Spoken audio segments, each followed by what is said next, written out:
Pour faire l'accord de mi mineur, alors déjà, quelques petits points de détail. Le pouce ne compte pas. L'index doit 1, le majeur doit 2, l'annulaire doit 3, l'auriculaire doit 4.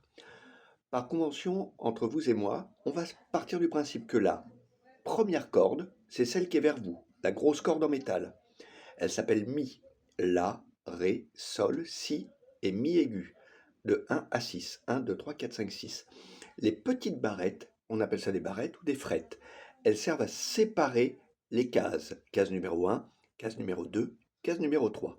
Pour effectuer l'accord de mi mineur, on va placer le doigt 1, corde 2, case 2, et le doigt 2, corde 3, case 2, et avec la main droite, pour les droitiers, ou la main gauche pour les gauchers, on va jouer toutes les cordes. Cet accord s'appelle mi mineur. Alors, pour qu'un accord soit correctement effectué, il faut les ongles courts. On ne se ronge pas les ongles. Ongles courts, on arrondit les doigts comme si on voulait griffer.